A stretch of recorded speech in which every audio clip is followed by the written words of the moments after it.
He found his ex-wife kneeling in the rain, begging with a cardboard sign. Broken. Bruised. He thought she'd abandoned him 7 years ago. Then he saw the boy hiding behind her, a boy with his own eyes. What she whispered next made the most dangerous man in the city realize he'd been fighting the wrong enemy all along. Alessandro Moretti didn't believe in second chances. In his world, you got one shot to prove yourself, and if you failed, the city swallowed you whole. Tonight, he'd lost $4 million in an arms deal that went sideways, and someone was going to pay for it. The rain hammered against the bulletproof windows of his black SUV as they crawled through the industrial district. His driver, Vince, kept his eyes forward, knowing better than to speak when the boss wore that particular expression, the one that meant someone might not see tomorrow. Alessandro's phone buzzed with another angry text from his accountant. He ignored it, staring instead at the neon signs bleeding their colors into puddles on the cracked pavement. This part of the city belonged to him, every grimy corner of it, yet tonight it felt foreign. Hostile. The traffic light ahead flashed red. Vince brought the SUV to a smooth stop, and that's when Alessandro saw her. At first, she was just another shadow in the rain, one of the countless desperate souls that haunted these streets after dark. She knelt on the corner near the crosswalk, her thin frame hunched over a piece of cardboard that the rain had nearly destroyed. Her clothes hung loose, torn at the sleeves. Her hair, dark and tangled, clung to her face. Alessandro had seen 1,000 people like her. He'd stepped over bodies in alleys, driven past the homeless, without a second glance. In his business, compassion was a currency you couldn't afford. But something made him look twice. Maybe it was the way she held herself. Even on her knees, there was something in her posture that didn't quite fit. Or maybe it was the small boy crouched behind her, no more than 6 or 7 years old, clutching the back of her soaked coat with tiny fists. The light was still red. Traffic hummed around them. The woman shifted, trying to shield the boy from the rain with her own body. As she moved, the streetlight caught her face for just a moment. Alessandro's blood turned to ice. "Stop the car," he said, his voice barely above a whisper. Vince's eyes flicked to the rearview mirror. "Boss." "I said stop the goddamn car." The SUV jerked to a halt. Horns blared behind them. Alessandro didn't hear them. He was already reaching for the door handle, his heart pounding in a way it hadn't since he was a young man staring down his first gun barrel. It couldn't be her. It was impossible. Marina had disappeared 7 years ago. He'd searched for her, spent hundreds of thousands of dollars turning over every stone in 3 states. His best men had found nothing. No body, no trail, no evidence she'd ever existed beyond the divorce papers his lawyer received by mail. And now here she was, kneeling in the rain like a ghost made flesh. Alessandro stepped out of the SUV. The rain hit him immediately, soaking through his $2,000 suit in seconds. He didn't care. He moved toward her slowly, afraid that if he blinked, she'd vanish again. She didn't notice him at first. Her head was down, her cardboard sign clutched in trembling hands. He couldn't read what it said. The ink had run into meaningless streaks. "Marina," he said. She went rigid. For a heartbeat, she didn't move. Then, slowly, she lifted her head.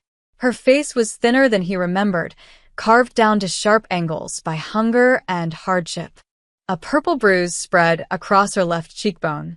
Her lower lip was split, scabbed over. But her eyes, those dark eyes that used to look at him with something between love and fear, those were the same. Recognition flashed across her face, followed immediately by terror. "No," she whispered. She scrambled backward, pulling the boy with her. No, please. Marina, wait. Stay away from us." Her voice cracked. She positioned herself between Alessandro and the child, her arms spread wide despite how much she was shaking. "Please, just let us go. We'll disappear. You'll never see us again. I swear." "I'm not going to hurt you." Alessandro raised his hands, suddenly aware of how he must look to her. A monster emerging from the rain, the same monster she'd once fled from. "Let me help you. Please." Behind him, Vince had gotten out of the SUV, his hand resting on the gun under his jacket. 2 more cars had stopped, Alessandro's security detail closing ranks. Pedestrians were starting to stare. Marina's eyes darted from face to face, tracking the exits, calculating odds she couldn't possibly beat. The boy whimpered and pressed his face against her back. "Marina," Alessandro said quietly, taking one careful step forward. "I know you're scared, but you're hurt, and that kid needs to get out of the rain. Just let me take you somewhere warm. Somewhere safe. Nostrinas. If you want to leave after that, I'll drive you anywhere you want to go." She stared at him, water streaming down her face. He couldn't tell if she was crying or if it was just the rain. "You promise?" Her voice was so small, so broken. Nothing like the woman who used to argue with him about his business, who'd thrown a vase at his head when she found out about his first major weapons deal. "I promise." It was a lie. The moment he'd seen her, the moment he'd recognized the shape of her face in the dark, he'd known he couldn't let her disappear again. But right now, she needed to believe it. Marina looked down at the boy, really looked at him, as if weighing his life against her fear. Then she nodded just once. "Okay," she whispered. "But just for tonight. Just until the rain stops." Alessandro gestured to Vince, who immediately moved to open the SUV's back door. Marina stood slowly, keeping the boy behind her. As she passed under the streetlight, Alessandro got his first clear look at the child. The boy couldn't have been more than 6. He had dark, messy hair and olive skin. His clothes were too big, probably donated, and his shoes had holes in them. But it was his face that made Alessandro's chest tighten, the stubborn set of his jaw, the way his eyebrows drew together when he was scared. The boy looked up at Alessandro with wide, terrified eyes. And Alessandro saw his own face staring back at him. The same dark eyes. The same sharp nose. The same expression he'd seen in his mirror 1,000 times. The rain kept falling. Car horns kept blaring. But Alessandro couldn't move, couldn't breathe. 7 years ago, Marina had disappeared without warning. 7 years ago, she'd left him a note that said only, "I can't do this anymore. Don't look for me." He thought she'd run because of what he was, a criminal, a killer, a man who made his fortune in blood and bullets. He'd thought she couldn't stomach being married to a monster. He'd never considered she might have been running for something instead of from something. "Boss." Vince's voice cut through the rain. "We need to move. We're attracting attention." Alessandro forced himself to focus. Marina had already climbed into the SUV, pulling the boy in after her. They huddled together in the far corner of the back seat, as far from the door as they could get. Alessandro slid in beside them, careful to keep his distance. Vince shut the door and returned to the driver's seat. The convoy pulled away from the curb, leaving the rain-soaked corner behind. Inside the SUV, silence hung heavy. Marina kept her arms wrapped around the boy, her eyes fixed on the window. The boy stared at Alessandro with a mixture of fear and curiosity. "What's your name?" Alessandro asked softly. The boy looked up at Marina, seeking permission. She hesitated, then nodded. "Leo," the boy whispered. "Le." The name hit Alessandro like a fist to the gut.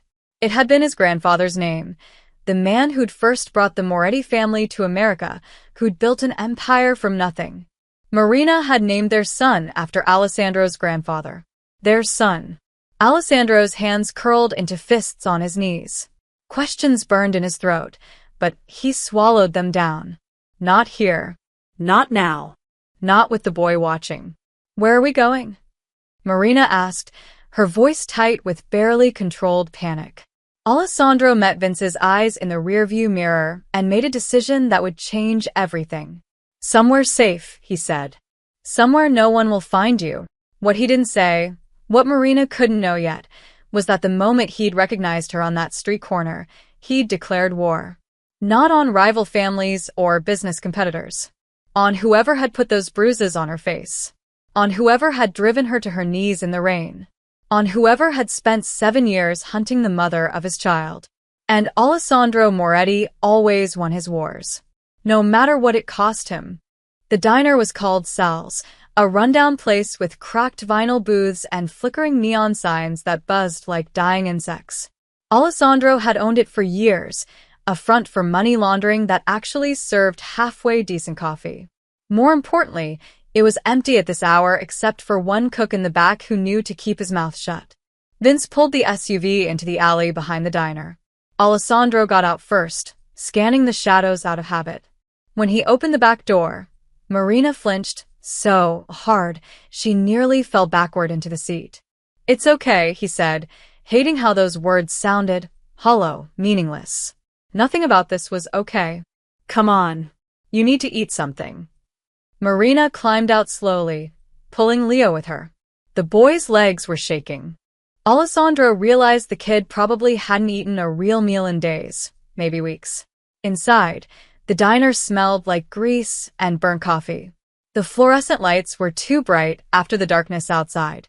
Marina's eyes darted around, cataloging exits, looking for threats. Alessandro recognized the behavior. He'd seen it in soldiers, in people who'd survived things that broke others.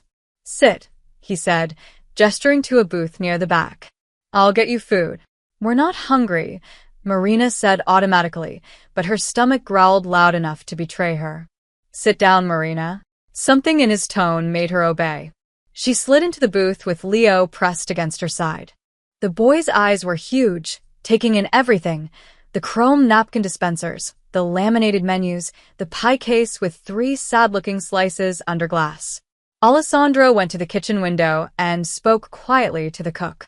Then he returned with 2 glasses of water and a cup of hot chocolate. He set the chocolate in front of Leo. "It's not poisoned," Alessandro said when the boy didn't reach for it.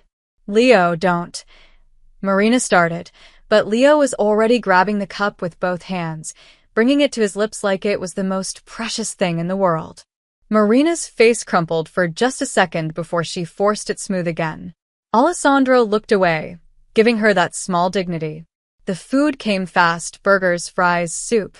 Marina tried to eat slowly, tried to maintain some pretense of control, but within minutes, she was devouring everything in front of her. Leo ate like a starving animal, cramming fries into his mouth with both hands. Alessandro watched them and felt something dark and violent unfurling in his chest. He'd killed men for less than what someone had done to his family. And make no mistake, despite the divorce papers, despite 7 years of silence, they were still his family. When the worst of their hunger was satisfied, Alessandro leaned forward. "We need to talk. Alone." Marina's hand immediately went to Leo's shoulder. No. "Whatever you have to say." "There's a bathroom in the back." No windows. "One door." "I'll stand right outside it." Alessandro kept his voice level, reasonable. "The kid doesn't need to hear this conversation." Marina's jaw tightened, but she must have seen the logic in it. She looked down at Leo. "Baby, stay here and finish your food. I'll be right back. You can see me the whole time, okay?" Leo nodded, though his eyes filled with tears. The bathroom was exactly as Alessandro had described: small, dingy, with a mirror that had a crack running through it like lightning. Marina stood with her back against the far wall, as far from him as the tiny space allowed. Alessandro closed the door, but didn't lock it. He wanted her to know she could run if she needed to. "Why are you here?" he asked quietly. "In my city. On my streets." "I didn't know it was your city anymore." "I thought." She stopped, swallowed hard. "I heard you were dead." Who told you that? "It doesn't matter." "It matters to me." Marina shook her head violently. "I can't. If I tell you, if you go after them, they'll kill Leo. They promised me. They said if I ever." "Who, Marina?" Alessandro took a step closer. She pressed harder against the wall, and he forced himself to stop. "Who threatened you?" "I can't." Tears were streaming down her face now, silent and terrible. Please don't make me say it. "Just let us go. Forget you saw us." "That boy out there," Alessandro's voice cracked. He steadied it. "He's mine, isn't he?" The question hung between them like a blade. Marina closed her eyes. When she opened them again, they were full of a pain so deep it made Alessandro's chest ache. It doesn't matter whose he is. You can't claim him. The moment you do, he's dead. We're both dead. Tell me who did this to you. No. Marina. You want to know who hurt me? She laughed, a broken sound. You did, Alessandro. The moment I married you, I was marked. Everyone who wanted to hurt you saw me as a target. Every enemy you made became mine. And when I got pregnant, her voice broke. I had to choose. Your world or his life. So I chose. Alessandro felt like he'd been gutted. You should have told me. So you could what? Lock us in a fortress? Raise him to be like you. Marina wiped her eyes roughly. I wanted him to be normal. To be safe. To never know what his father was. And how did that work out? Alessandro gestured to her bruised face, her torn clothes. You're begging on street corners, Marina. That's not safe. That's not normal. That's dying slowly. At least we were dying free. The words hit like bullets. Before Alessandro could respond, Leo's voice called out, small and frightened. Mama? Marina immediately pushed past Alessandro, rushing back to the booth. Leo had knocked over his water glass. It spread across the table like blood. It's okay, baby. I'm here. Marina gathered him into her arms. Alessandro stood in the bathroom doorway, watching them. Mother and son. His family. His responsibility. His failure. Outside, he heard the rumble of an engine. Too close, moving too slow. Through the window, he saw a black sedan creeping past the diner. The same sedan that had been parked across from the corner where he'd found Marina. Someone had followed them. Alessandro moved fast. He was across the diner in 3 strides, his hand already reaching for the gun holstered at his back. Vince, he barked. His driver appeared from the kitchen, weapon drawn. He'd seen the sedan too. Back exit. Now Alessandro grabbed Marina's arm, hauling her up from the booth. Leo yelped in surprise. What's happening? Marina's voice pitched high with panic. Someone followed us. Alessandro scooped Leo up with his free arm. The boy was light, too light. We're leaving. Don't argue. They moved through the kitchen in a rush. The cook had already disappeared, knowing better than to be a witness to whatever was about to happen. Vince hit the back door first, checking the alley with military precision. Clear, he called. They piled into the SUV. Alessandro kept Leo in his lap this time, one arm wrapped protectively around the small body. Marina pressed against his other side, her breathing rapid and shallow. Where are we going? Vince asked as the engine roared to life. Alessandro made a split-second decision. He couldn't take them to any of his usual safe houses. If someone had found Marina this fast, they had inside information. Someone in his organization was leaking. The warehouse. The old one on Pier 19. Nobody knows about it except you and me. Vince nodded and hit the gas.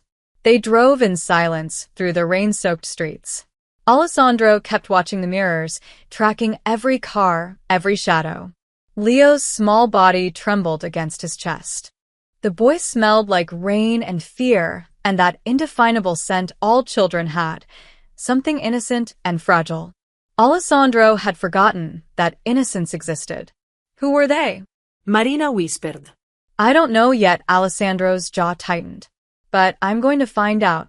The warehouse on Pier 19 had been one of his grandfather's properties, bought back when the docks still meant something. It was off the books, paid for in cash that had long since been buried under layers of legitimate businesses. Alessandro kept it as a last resort, a bolt hole nobody knew about. Until tonight, he never needed it. Vince pulled the SUV inside. The space was cavernous and dark, filled with old shipping containers and forgotten machinery. Alessandro had installed a small living area in the back corner years ago, just a cot, a bathroom, some basic supplies. He'd thought of it as a prison cell if he ever needed to interrogate someone away from prying eyes. Now it would be a sanctuary. Stay in the car, Alessandro told Marina. He handed Leo back to her and stepped out with Vince. Boss, what's the play here? Vince kept his voice low. This is bigger than a random tale. Someone knew exactly where to find her. I know. Alessandro's mind raced through possibilities. each one worse than the last. I need you to go back to headquarters. Business as usual. Don't tell anyone where I am or what happened tonight. You sure that's smart? Going dark right after the arms deal went south. The arms deal was a setup Alessandro had known at the moment he'd seen Marina. The timing was too perfect, too clean. Someone wanted me distracted, scrambling. They wanted me vulnerable. And the woman? Alessandro's hand curled into a fist. She's not part of this. She's collateral they've been holding over my head for 7 years, and I didn't even know it. Vince processed this, his weathered face grim. You need backup. No. Too many people, too many chances for a leak. Just you and me on this until I figure out who I can trust. Alessandro gripped his driver's shoulder. Go. Make sure everyone thinks I'm chasing down the money from the deal. Give me 48 hours. Vince hesitated, then nodded. Watch your back, boss. Always do. After Vince left, Alessandro returned to the SUV. Marina hadn't moved. Leo had fallen asleep in her arms, his small face pressed against her shoulder. Is he gone? Marina asked. Yeah. Come on. There's a room in the back. He led them through the maze of containers to the small living space. It wasn't much, cement walls, a single bulb hanging from the ceiling, that cot he'd mentioned. There was a mini fridge that probably didn't work and a chemical toilet behind a curtain. Marina looked around with hollow eyes. This is where you bring people to kill them, isn't it? Sometimes Alessandro saw no point in lying. But not tonight. He found some blankets in a plastic bin, musty but clean enough. Marina laid Leo on the cot and covered him carefully. The boy didn't wake. He was beyond exhausted, his small body finally surrendering to sleep. Alessandro pulled up an old metal chair and sat down. Marina remained standing, her arms wrapped around herself. Take off your jacket, Alessandro said. What? Your jacket. Let me see your injuries. Ai fine. Marina, his voice carried the weight of command he used on his soldiers. I've seen wounded men try to play tough. You're swaying on your feet. Take off the jacket. She did, reluctantly. Underneath, her shirt was torn at the shoulder, revealing more bruises, dark purple spreading across her collarbone, finger marks around her upper arms. Defensive wounds, Alessandro recognized. Someone had grabbed her, held her down. His vision went red at the edges. Who did this? It doesn't matter anymore. Marina's voice was dead, defeated. They'll find us eventually. They always do. Alessandro stood and crossed to the small sink in the corner. He found a first aid kit in another bin, old but still sealed. He wet a clean cloth and returned to Marina. Sit, he said softly. She sat. Alessandro knelt in front of her and began cleaning the cuts on her face with gentle precision. His hands that had strangled men, broken bones, pulled triggers, were impossibly gentle now. Tell me his name, Alessandro said quietly. The person who did this. Tell me, and I'll make it stop. Marina's eyes filled with tears. She opened her mouth, and Alessandro saw her wrestling with 7 years of silence, 7 years of terror. Finally, she whispered 2 words that changed everything. Rocco Venturi. Alessandro's hand froze. The cloth dripped pink water onto the concrete floor. Rocco Venturi. His former second-in-command. His most trusted lieutenant. The man who'd stood beside him at his wedding.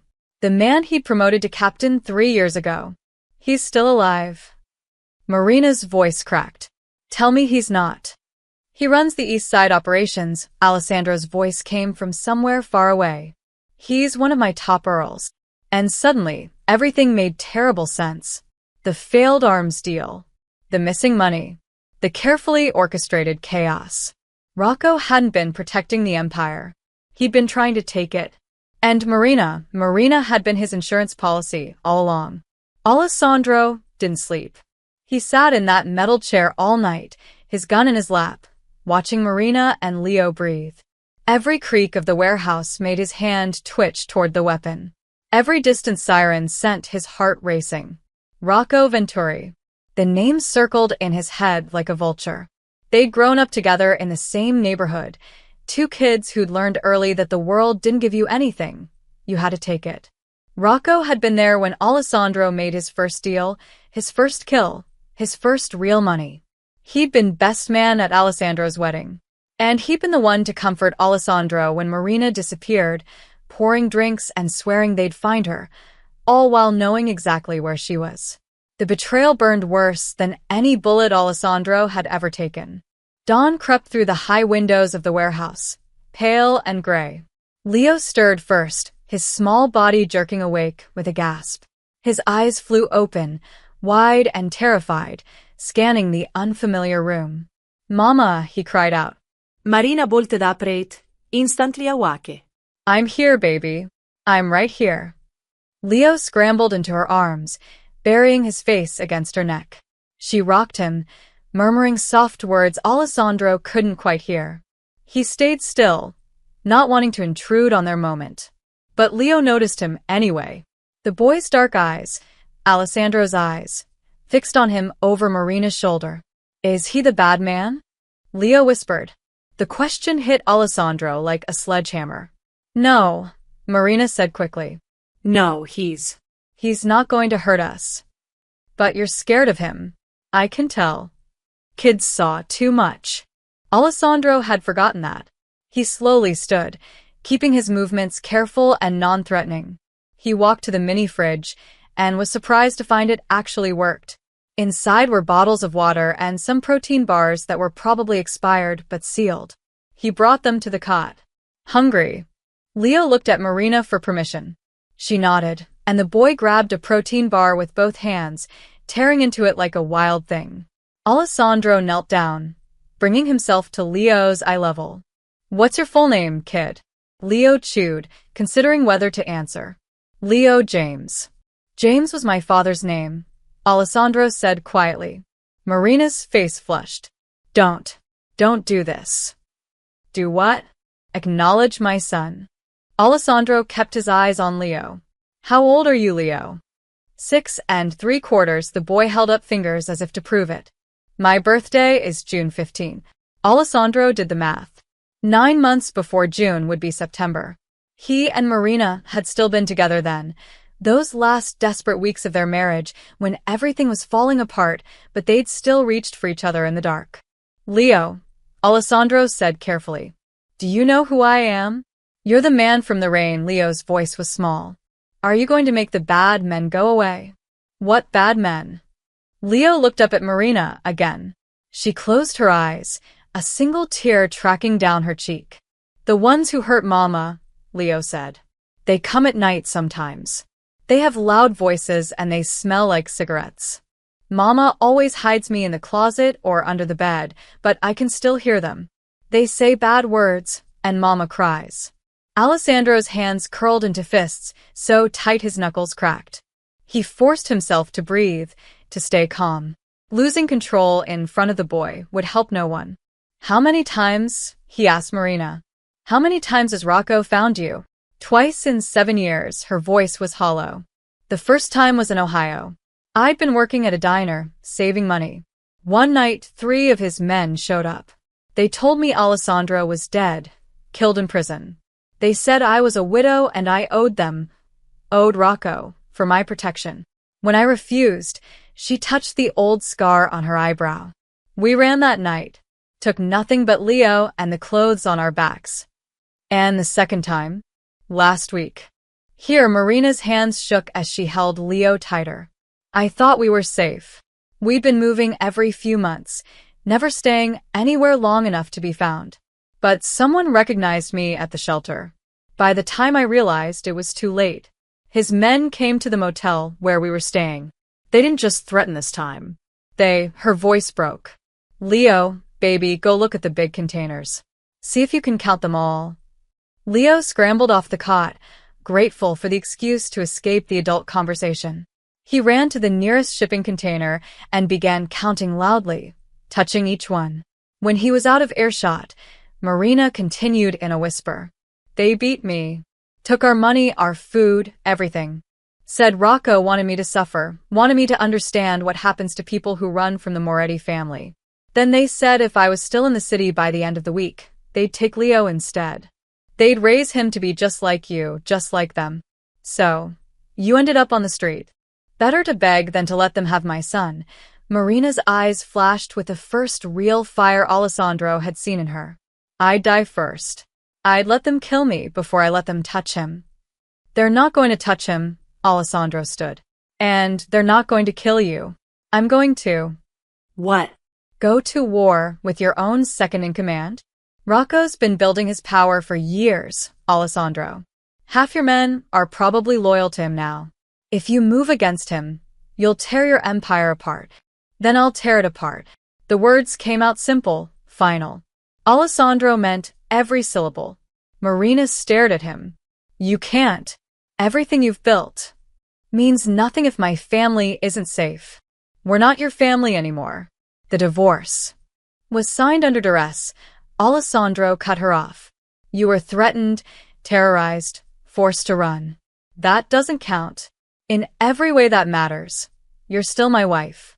And he. Alessandro looked at Leo, who was now climbing on a container, still counting loudly. He's my son. My blood. No one threatens my blood and Lev's. Marina shook her head, tears flowing freely now. You don't understand. Rocco's not just after power. He's obsessed. He said he told me once that he loved me. That if I'd just chosen him instead of you, none of this would have happened. He's not rational about this, Alessandro. He won't stop until one of you is dead. Alessandro processed this new information, slotting it into place with everything else he knew about Rocco. The man's jealousy. His ambition. The way he'd always looked at Marina just a little too long. Then I'll make sure it's him, Alessandro said quietly. A phone buzzed. Alessandro pulled out his cell. A message from Vince. 3 words. We have problems. I need to make some calls, Alessandro told Marina. Stay here. Don't open the door for anyone but me. He handed her his backup piece, a small 9mm. You remember how to use this? Marina took the gun with steady hands. Yes. Good. Alessandro moved toward the door, then paused. Marina? Why Leo? Why my grandfather's name? She smiled sadly. Because despite everything, despite all the blood and the violence and the fear, Leonardo Moretti was a good man who loved his family. I wanted our son to have that legacy. Not the empire. Just the love. Alessandro nodded, unable to speak past the lump in his throat. As he walked away, he heard Leo call out. 43. I counted 43 containers. That's very good, baby, Marina replied. Alessandro stepped outside and pulled out his phone. Whatever Vince had discovered, whatever problems were waiting, they could all be dealt with. Because now Alessandro Moretti had something more dangerous than an empire to protect. He had something to lose. Alessandro stepped into the cold morning air and dialed Vince. His driver answered on the first ring. Talk to me. Boss, the streets are buzzing. Vince's voice was tight. Word got out you pulled someone off a corner last night. People are asking questions. What kind of questions? The dangerous kind. Nobody knows it was your ex-wife yet, but Rocco's been making moves since dawn. He's got soldiers sweeping the industrial district, checking hospitals, shelters. He's telling people you're distracted, that the failed arms deal has you losing your edge. Alessandro's grip tightened on the phone. He's moving faster than I expected. There's more. The accountants are screaming about the missing $4 million. Tony Barone called an emergency meeting of the captains for tonight. They want answers about the money, about your judgment. Rocco's been in their ears, boss. He's pushing hard. Tony Barone, the family consigliere, the man who'd advised Alessandro's father before him. Tony was old school, traditional. He believed in rules and structure. If he was calling a meeting, it meant the foundation was cracking. Where's the meeting? Your penthouse. 8 o'clock. All the top brass. Alessandro checked his watch. He had 10 hours to figure out his play. 10 hours to decide whether to save his empire or burn it down to protect 2 people hiding in a warehouse. What about my private accounts? Alessandro asked. The offshore ones only you and I know about. Untouched. You've got about 8 million liquid if you need to move fast. 8 million could buy a lot of things. New identities. A plane to somewhere Rocco's reach didn't extend. A fresh start for Marina and Leo. But it couldn't buy justice. It couldn't buy revenge. I need you to do something for me, Alessandro said. Quietly. Don't tell anyone, not even people you trust. Name it. I need eyes on Rocco. Where he goes, who he talks to, everything. And I need to know which of our captains are still loyal to me versus him. Boss, that's half the organization. Could take days. You've got until tonight. Vince whistled low. You're planning something. I'm planning to survive, Alessandro paused. And Vince? The woman from last night. Nobody can know about her. Nobody. If anyone asks, tell them I spent the night with a prostitute or something. Make it sound cheap and meaningless. Understood. Vince hesitated. For what it's worth, boss. Whatever you're protecting must be important. It is. More important than anything. Alessandro ended the call and immediately dialed another number. This one rang 6 times before a gravelly voice answered. Moretti. It's 6 in the morning. I need information, Frankie. Frankie, the rat, Delacroix, was an information broker, a man who lived in the shadows between the crime families and made his living selling secrets. He was neutral territory, trusted by no one and used by everyone. Information costs money, especially at this hour. I'll pay double your rate. I need everything you have on Rocco Venturi. His movements, his contacts, his accounts. Everything from the past 7 years. A pause. That's a lot of years, Moretti. That's a lot of data. Why the sudden interest in your own second? That's my business. And my business is knowing everyone's business, Frankie's voice sharpened. Word is you lost 4 million last night. Word is your crew is questioning whether you still got the touch. You going after Rocco at a time like this? That's either brilliant or suicidal. You in or not? I'm in, but it'll take time. Rocco's careful, doesn't leave much of a trail. I need it by tonight. 6 o'clock. Frankie laughed. You're insane. That's impossible. Then charge me triple. I don't care about the money. The laughter stopped. You're serious. Dead serious. All right. 6 o'clock. But Moretti? You better win whatever war you're starting. Because if Rocco comes out on top and finds out I helped you, I'm dead. Which means you owe me protection. Done. Alessandro hung up and stared at the warehouse.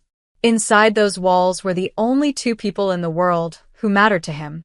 Outside was an empire built on blood and betrayal, an empire that was crumbling while he stood watch over a rusted door.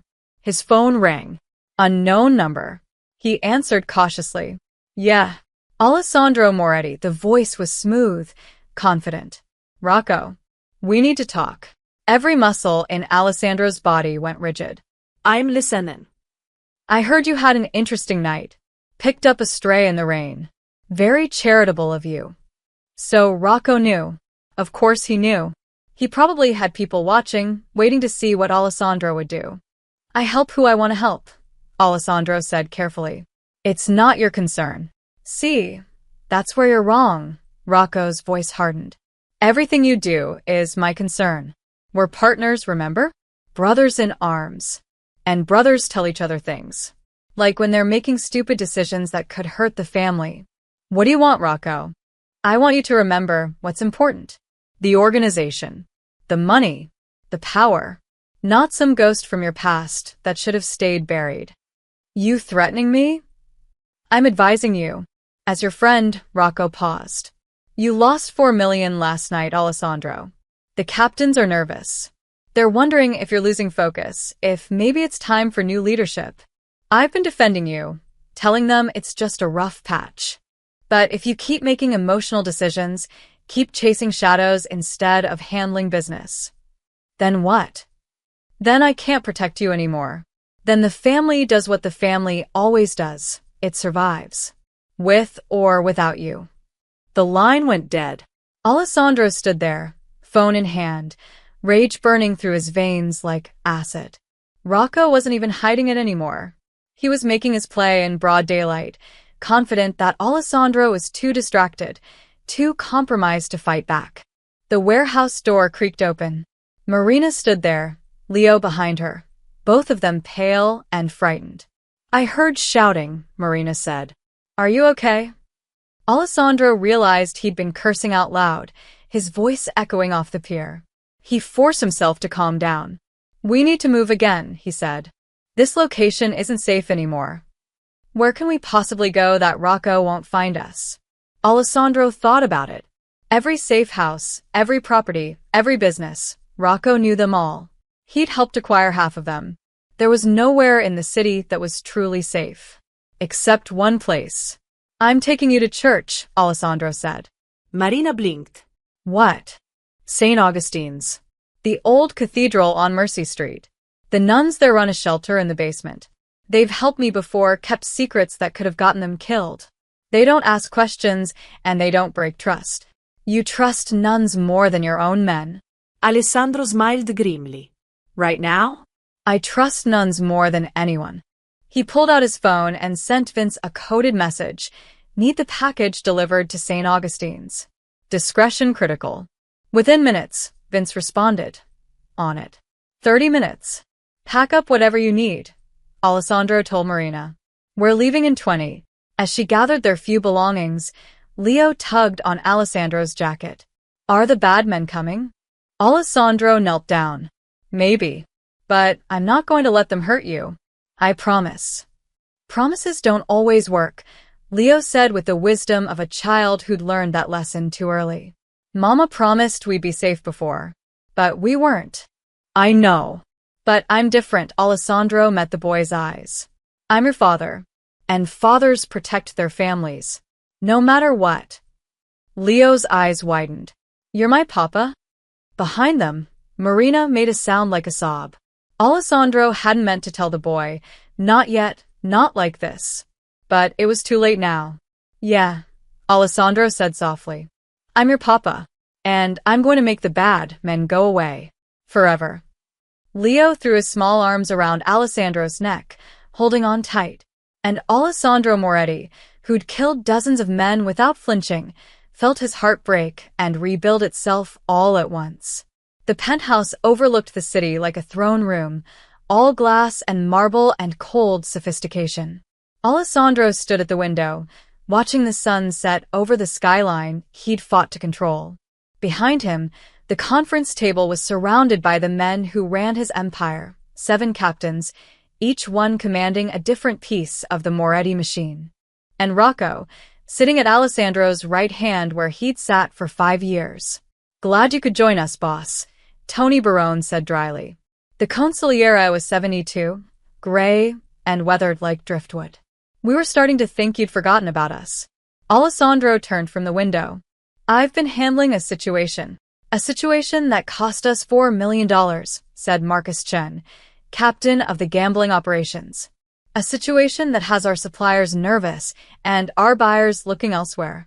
The arms deal was compromised, Alessandro said calmly, taking his seat at the head of the table. Someone leaked the location and the timing to the feds.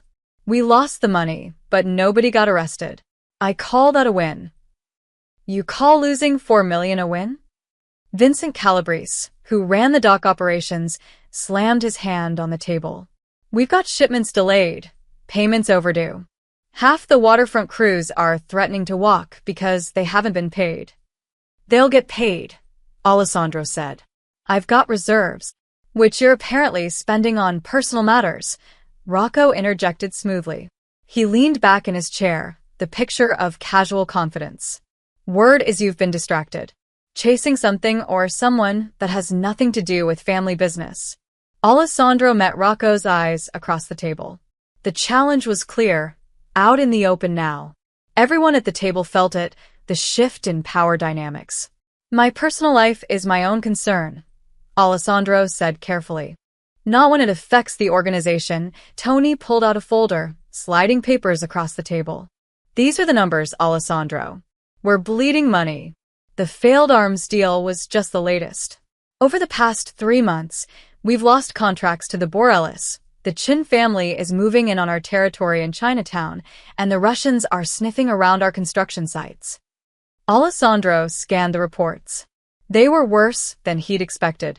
While he'd been focused on maintaining day-to-day operations, someone had been systematically undermining his foundations. Someone at this table. 3 months, Alessandro said quietly. These problems started 3 months ago.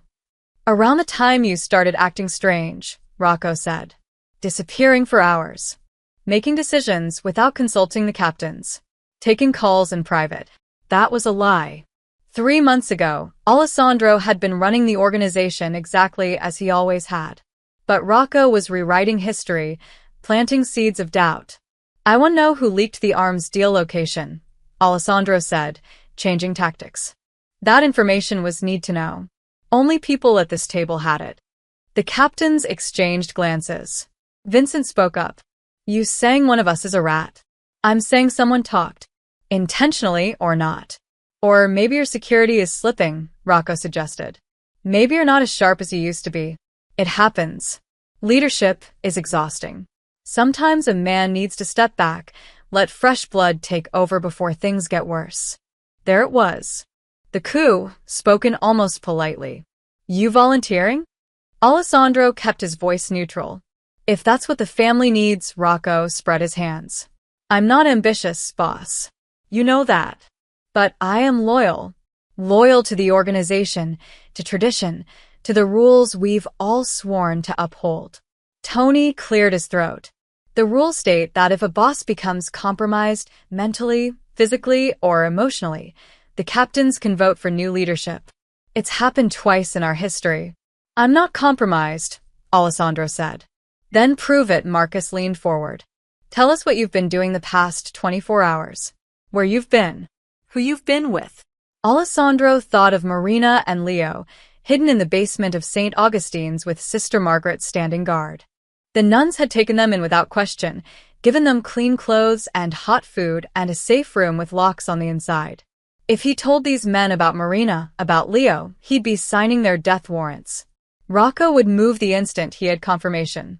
And if Rocco had turned half the captains already, Alessandro couldn't guarantee their safety. I was following a lead on the missing money. Alessandro lied smoothly. Meeting with contacts who don't appreciate having their names thrown around conference tables. Bullshit, Rocco said flatly. You were with a woman. The same woman you picked up off the street in the industrial district. My sources saw you. Vincent's eyebrows shot up. You picked up a hooker during a crisis? She wasn't a hooker, Alessandro said, then cursed himself for taking the bait. Then who is she? Rocco pressed. An old girlfriend? A new lover? Someone important enough that you abandoned your responsibilities to play hero? Alessandro's hands curled into fists under the table. Rocco was pushing, testing, trying to force him into a corner. If Alessandro admitted who Marina was, Rocco won. If he continued lying, he looked weak and compromised. Her identity is none of your business, Alessandro said finally. Everything is our business, Tony said quietly. That's how this works, Alessandro. You made decisions that affected us all. We deserve answers. And you'll get them. When I'm ready. That's not good enough, Marcus stood. I'm calling for a vote. All in favor of Alessandro Moretti stepping down as head of the family until such time as he can prove his fitness to lead. Wait, the voice came from the doorway. Everyone turned. Johnny Rossi stood there, Alessandro's most trusted lieutenant, the one man Alessandro had deliberately kept away from this meeting. He was supposed to be handling operations in the South District. What are you doing here? Rocco demanded. I came to deliver something. Johnny walked to the table and placed a thick envelope in front of Alessandro. The information you requested, boss. About the leaked arms deal. Alessandro opened the envelope. Inside were bank records, phone logs, and surveillance photos. All of them pointing to a single source of the leak. Not one of the captains. Someone much closer. These are doctored, Rocco said immediately, his face paling as he saw where Alessandro was looking. Johnny's trying to frame me, turn you against your own people. These are from Frankie Delacroix, Alessandro said calmly. He's been tracking every move you've made for the past 7 years. Every secret account. Every under-the-table deal. Every contract you made with our enemies. He spread the photos across the table. Rocco meeting with Borrell family members. Rocco accepting cash from Russian mob enforcers. Rocco at the docks where the arms deal went down, 2 hours before the feds arrived. You leaked it, Alessandro said. You've been leaking everything. Setting me up to fail, so you could take over. The room erupted. Captains shouting, chairs scraping. Vincent grabbed Rocco by the collar. You son of a bitch. My men died in the Fed raid. This is a setup. Rocco shoved Vincent back. Alessandro's desperate, making up evidence because he knows he's losing control. Then explain the money, Johnny said. He pulled out another document. Offshore account in the Caymans. Opened 7 years ago. Small deposits every month, always under the reporting threshold. Total current balance, $3.2 million. Rocco's face went sheet white. 3.2 million, Alessandro repeated. About the amount someone would accumulate by skimming from operations over 7 years. Small amounts nobody would notice. Except Frankie notices everything. Tony studied the documents, his old eyes sharp. If this is true, Rocco, you've broken the most sacred rule. You stole from the family. I protected the family. Rocco exploded. Alessandro was weak, distracted by that woman. She made him soft, made him question the business. I did what had to be done. The confession hung in the air like smoke. Alessandro stood slowly. What woman, Rocco? I never mentioned a specific woman. Rocco realized his mistake. His hand moved toward his jacket, toward the gun holstered there. 3 weapons were drawn before he could reach it. Johnny, Vincent, and Marcus, all aiming at Rocco's head.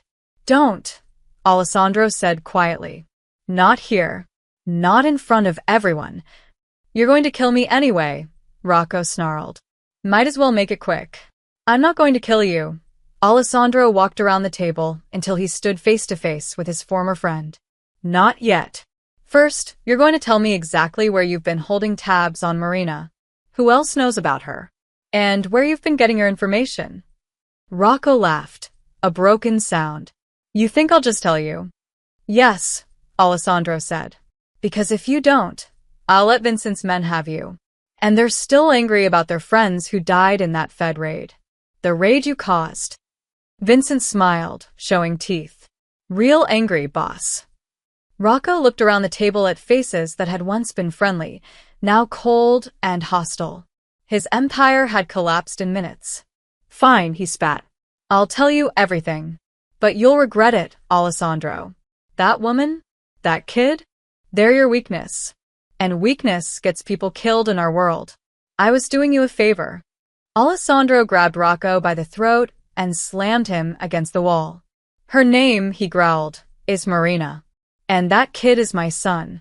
And you're going to tell me everything you did to them before I decide how you die. Sister Margaret was 73 years old and had seen enough of the world's cruelty to surprise her anymore. When Alessandro Moretti had brought a battered woman and a frightened child to the church basement at dawn, she'd asked only one question. How long? A few days, Alessandro had said. Maybe less. Now, as twilight painted the stained glass windows in shades of crimson, Sister Margaret sat outside the shelter room reading her Bible while Marina and Leo slept inside. She didn't ask why they needed protection. She didn't ask what sins Alessandro was atoning for. She just kept watch. Inside the room, Marina jerked awake from a nightmare, her heart hammering. Leo stirred beside her on the narrow cot, making small worried sounds in his sleep. She smoothed his hair, checking for the 100th time that the door was locked, that the window was secure, that they were truly safe. They never were. Not really. Safety was an illusion she'd stopped believing in years ago. Her phone, a burner Alessandro had given her that morning, buzzed with a text, "Stay inside. No matter what." Marina's hands trembled. Something was happening. Something bad.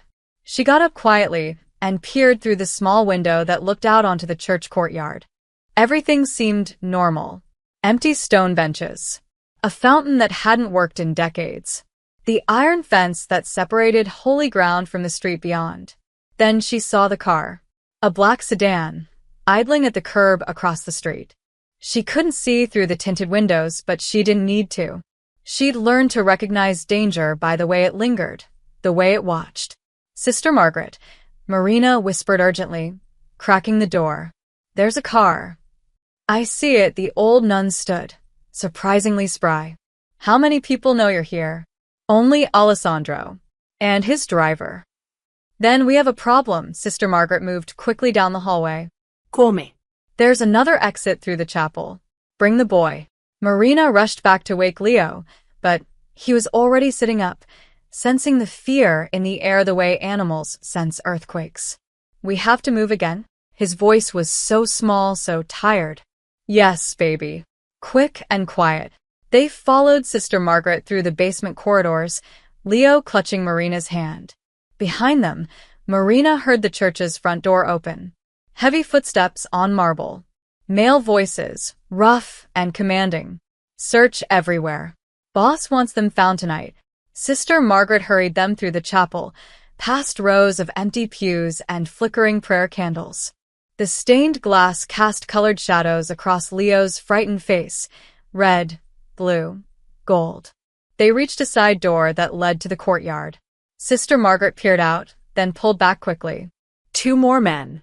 Covering the exits, she turned to Marina with grim determination. "They're professionals. They've planned this." "The trash," Marina said suddenly. "When I take Leo to throw away our garbage, we go through the courtyard. They've been watching our patterns." She'd been so careful for 7 years. And in less than 2 days, she'd gotten comfortable, gotten predictable. It only took one mistake. "There's a third way," Sister Margaret said. "Through the catacombs.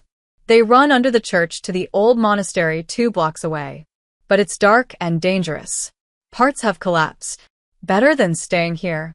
They moved deeper into the church, through a door marked "Authorized Personnel Only," and down stone stairs that spiraled into darkness. Sister Margaret produced a flashlight from her habit. "I'll hold them off as long as I can," the nun said. "Go straight, take the second left, then follow the main tunnel until you see daylight. Don't stop for anything." "Sister, they'll hurt you." "Child, I've been standing between wolves and sheep for 50 years. Go. Protect your son." Marina wanted to argue, but Leo was shaking and footsteps were thundering through the chapel above. She kissed Sister Margaret's weathered cheek and descended into the catacombs. The darkness swallowed them whole. Marina turned on her phone's flashlight, the weak beam barely penetrating the black. The walls were stone, dripping with moisture.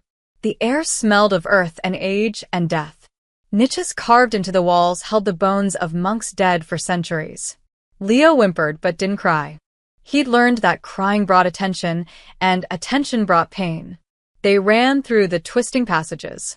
Marina's lungs burned. Her legs screamed from carrying Leo when he stumbled. Behind them, she heard shouting, the sound echoing and distorting until she couldn't tell if it was close or far. Second left. She found it, nearly missing the turn in the darkness. The tunnel here was narrower, the ceiling lower. Water seeped through cracks overhead, cold drops hitting her face. Then she heard it, a scraping sound ahead. Not behind, ahead. She stopped, pulling Leo close. Her phone light caught movement in the darkness. A figure, blocking the tunnel. "Going somewhere, Marina?" The voice didn't belong to Rocco's men. It was younger, uncertain. Marina raised her light and saw a kid, no more than 19, holding a gun with shaking hands. "Rocco said to bring you back alive," the kid said. "But he didn't say anything about the boy. So maybe you should come quiet and I won't have to." A gunshot exploded in the confined space. The kid dropped, screaming, clutching his leg. Behind Marina, Johnny emerged from the shadows, his weapon still raised. "Boss sent me to watch the church," he said. "Figured Rocco might make a move. Looks like I was right. How did you?" "No time." "More coming." Johnny grabbed Marina's arm and pulled her forward, stepping over the wounded kid. "Stay close. Stay quiet." They ran through the darkness, Johnny leading now. Behind them, the kid's screams echoed through stone corridors, alerting everyone to their position. More shouts. More footsteps. The scrape of weapons against stone. There. A voice behind them. The tunnel splits cut them off. They burst out of the catacombs into the ruins of the old monastery. Moonlight streamed through broken walls and missing roof sections. Johnny's car was parked in what used to be the courtyard, engine running. In. Now. Johnny shoved them toward the vehicle. Marina threw Leo into the back seat and Devin after him.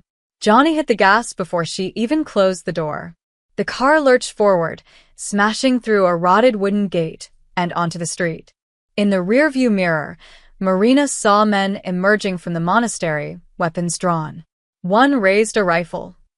Johnny swerved hard. The back window exploded. Glass showered over Marina as she covered Leo with her body. The boy was screaming now, finally breaking. Hold on. Johnny took a corner at 60, tires squealing. Calling the boss. Another car appeared ahead, blocking the narrow street. Johnny cursed and reversed, but a second car was already sealing off their retreat. They were boxed in. Get down. Johnny drew his weapon. Don't let them see the kid. Marina pressed Leo to the floor, covering him completely. She heard Johnny's door open, heard him shouting something. Then gunfire, loud, rapid, overwhelming. The car rocked with impacts. Windows shattered. Marina felt something hot graze her shoulder and realized she'd been shot. Leo was screaming for his mama. She was screaming back that it was okay, even as blood ran down her arm and the world exploded with violence. Then suddenly silence. New voices. Different ones. And one that made Marina's heart leap. Marina. Where are you? Alessandro's voice, raw with panic. She lifted her head cautiously. Through the shattered windows, she saw bodies on the ground. Rocco's men. All of them down. Alessandro was pulling open the car door, his face white with fear, his hands shaking as he reached for her. I'm okay, she gasped. Leo's okay. You're bleeding, Alessandro's voice broke. He lifted her out of the car with impossible gentleness, then scooped up Leo with his other arm. I've got you. Both of you. I've got you. But as he carried them to his SUV, Marina saw his face in the streetlight. Alessandro Moretti looked like a man who just realized that all the power in the world couldn't protect the people he loved. And that realization was going to get someone killed. The church basement was different this time. Deeper, older, a section even Sister Margaret rarely used. Alessandro had moved them here himself, carrying Marina while Johnny carried Leo. The room was stone and shadow, lit only by candles that flickered in the draft from some hidden crack in the ancient walls. A private doctor, one who owed Alessandro his life and his silence, had already come and gone. Marina's shoulder was bandaged, the bullet had only grazed her, but the pain was sharp and insistent. Leo sat curled in her lap, silent now, his face buried against her chest. He hadn't spoken since the shooting. Alessandro paced the small room like a caged animal. Blood stained his shirt, some his, some Marina's, some belonging to Rocco's men. He'd killed 3 of them himself, emptied his gun into bodies until Johnny physically pulled him away. This is my fault, he said for the 10th time. I should have known Rocco would move this fast. I should have. Stop, Marina's voice was hoarse. Just stop, Alessandro. We're alive. That's what matters. You were shot. And you got there in time, she adjusted Leo in her arms. The boy's breathing had finally steadied, though he still wouldn't look at anything. How did you know? Johnny. He's been watching the church since I left. When Rocco's men showed up, he called me. Alessandro stopped pacing, his hands curling into fists. I got Rocco to confess everything at the meeting. His betrayal, his embezzling. But I didn't get him to tell me about his other plans before he what? Alessandro's jaw tightened. Before Johnny put a bullet in his head. Rocco tried to draw on me during the interrogation. Vincent and Marcus wanted to make it slow, make him suffer for the men they lost. But Johnny ended it quick. Marina absorbed this. So Rocco's dead. Yes. Then it's over. His men will scatter, look for new bosses. We can finally. It's not over. Alessandro knelt in front of her, his dark eyes haunted. Rocco had contingency plans. Soldiers who are loyal to him, who don't care that he's dead. They see you and Leo as loose ends, threats to whatever power structure they're trying to build. And there's something else. He pulled out a folded paper from his jacket. Even in the candlelight, Marina could see it was old, worn from handling. I found this in Rocco's office. After. Marina opened it with shaking hands. It was a surveillance photo of her and Leo, taken maybe 3 months ago. They were at a bus stop somewhere, Leo holding her hand. On the back, written in Rocco's handwriting. Found them. Toledo. Moving soon. Wait for the right moment. 3 months, Marina whispered. He's known where we were for 3 months. At least. Maybe longer. Alessandro's voice was raw. He was waiting, Marina. Waiting for the perfect time to use you against me. The failed arms deal, the money troubles, the captains questioning my leadership, he orchestrated all of it. He wanted me desperate, weakened. Then, he was going to offer you back to me in exchange for my empire. Marina felt sick. We weren't running from him. We were running toward his trap. And I walked us right into it by bringing you here. Alessandro stood, resuming his pacing. My city. My territory. Where everyone knows my face. Where Rocco had eyes everywhere. Leo finally lifted his head. His small voice cracked the silence.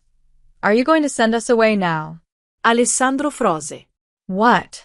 Mama always says we have to leave when the bad men find us. That's the rule. We never stay. Leo's eyes were red-rimmed, exhausted. So, are you going to make us leave? Send us somewhere alone again? The question hung in the air like smoke from the candles. Marina watched Alessandro's face, watched something break open behind his eyes.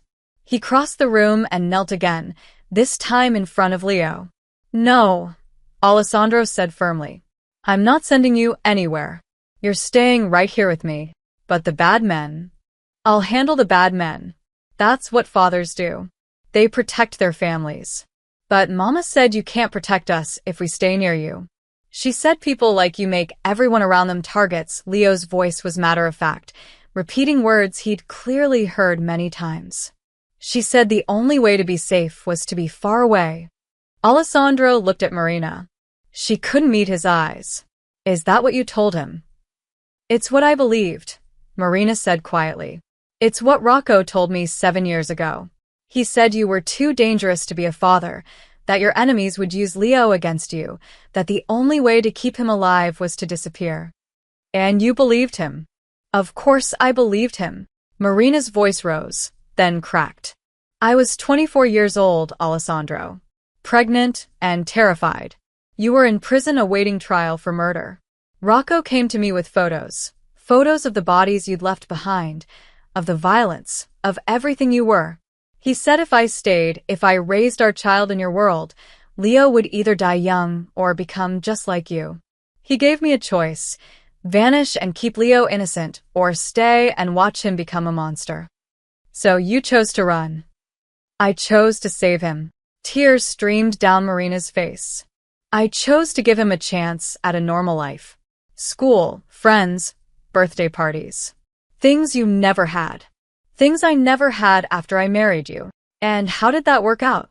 Alessandro's voice was bitter. 7 years on the run. Living in shelters and motels. Begging on street corners. That's the normal life you wanted for him? It was better than this. Marina gestured at the stone walls, the shadows, the evidence of violence all around them. Better than blood and guns and... Mama, stop. Leo's small hand touched her face. Please don't fight. Both adults fell silent, ashamed. Alessandro exhaled slowly. You're right. Both of us are right. This life, my life, it's poison. It destroys everything it touches. But Marina, he met her eyes. Running didn't save you. It just meant you suffered alone. Without protection. Without resources. Without me. I had to try. I know, Alessandro's voice softened. And I understand why. If I'd known you were pregnant, if Rocco hadn't intercepted your letters. What letters? Marina stiffened. The ones you sent to me in prison. 23 of them. I found them in Rocco's safe tonight. Alessandro pulled out a bundle of envelopes, yellowed with age. He kept them as insurance. Every one of them begging me to understand why you left, telling me about the pregnancy, asking if there was any way we could make it work. Marina's hands shook as she took the letters, her handwriting, her desperate pleas sent into a void she thought had swallowed them. You never got them, she whispered. Never knew they existed until tonight. Rocco told me you'd cut all contact, that you wanted nothing to do with me. He said you'd filed for divorce, and specifically requested I not contest it. Alessandro's voice broke. He showed me papers, Marina. Legal documents with your signature. I thought you hated me. I thought I destroyed you so completely that you couldn't even stand to communicate. The signatures were forged. Marina understood it now, the full scope of Rocco's manipulation. He played us both. For 7 years. They sat in silence, processing the weight of it. 7 years of separation, of pain, of running. 7 years Leo had spent without a father. All because one man had decided their family was an obstacle to his ambition. Tell me the rest, Alessandro said quietly. Tell me everything that happened after you left. Every place you ran, every time they found you. I need to know what you survived. So Marina told him. She told him about the first year in Ohio, working double shifts at the diner while 6-month-old Leo slept in a drawer sheet padded with blankets. About the night Rocco's men came, how they trashed her apartment looking for money, how she'd escaped through a bathroom window with Leo strapped to her chest. She told him about Kentucky, about Michigan, about the dozen other states where they'd never stayed more than a few months. About the time Leo got pneumonia and she'd stolen medicine because she couldn't risk a hospital. About teaching Leo to read using library books because school would mean records, questions, exposure. She told him about the shelters where they'd slept in shifts so no one would steal their few possessions. About the men who'd offered help in exchange for things she wouldn't give. About the constant fear, the always looking over her shoulder, the teaching Leo to run before he could properly walk. And the bruises? Alessandro's voice was dangerous. The fresh ones. Who did that? Last week. Toledo. Rocco's men found us at the motel. They said Rocco wanted to see me suffer before he brought me home. They said, Marina's voice dropped to a whisper. They said they'd take Leo, raise him in the business. Make him everything you were, everything I'd run to prevent. Alessandro's hands clenched, so hard his knuckles cracked. Names. I want names. They're probably already dead. You've been killing Rocco's people all day. I want to make sure. Marina gave him the names she remembered. Alessandro pulled out his phone and sent a text to Johnny. Within seconds, a response came back. 2 confirmed dead from the monastery ambush, Alessandro said. 1 in custody. He's the one who shot you. What are you going to do to him? Alessandro looked at Leo, then back at Marina. What do you want me to do? The question surprised her. In all their years together, Alessandro had never asked her opinion on business matters. He'd made decisions, and she'd lived with the consequences. I want him to know he failed, Marina said finally. I want him to know that Leo is safe, that I'm safe, and that there's nothing he or anyone else can do about it. Then I want you to let him go. Let him go. Alessandro stared at her. Marina, he shot you. And if you kill him, another one takes his place. Then another. It never ends with you people, Marina's voice hardened. But if you let him go, if you show mercy, maybe, just maybe, some of them will think twice before coming after us again. That's not how this world works. Then change how it works, Marina met his eyes. You're the boss, aren't you? You make the rules. So make a new rule. My family is off limits. Anyone who touches us doesn't die. They just lose everything. Their money, their territory, their reputation. Make it worse than death. Alessandro stared at her for a long moment. Then, slowly, he smiled. The first real smile she'd seen from him in 7 years. You know, he said, you would have made a hell of a crime boss. Despite everything, Marina laughed. It was a broken, exhausted sound, but it was real. And in that moment, in a basement lit by candles with their son between them, Alessandro and Marina finally understood each other again. The dockyard at dawn was a cathedral of rust and rot, where shipping containers stacked like giant tombstones and the smell of brine mixed with diesel fuel. Rocco's loyalists had gathered here, 20 men who'd sworn allegiance to a dead man's vision and weren't ready to let it die. They didn't know Alessandro was listening. Rocco's gone. We all know it. The voice belonged to Danny Messina, a captain who ran protection rackets on the south side. Question is, what do we do now? Alessandro crouched on top of a container with Johnny beside him, both wearing dark clothes that blended with the pre-dawn shadows. Below them, Rocco's men stood in a loose circle, smoking cigarettes and arguing in the harsh whisper of conspirators. We scatter, someone said. Moretti's cleaning house. Anyone connected to Rocco is a dead man walking. Bullshit, Danny spat. Moretti's weak right now, distracted by that woman and the kid. Half the organization thinks he's lost his mind. We make our move now, we can take everything.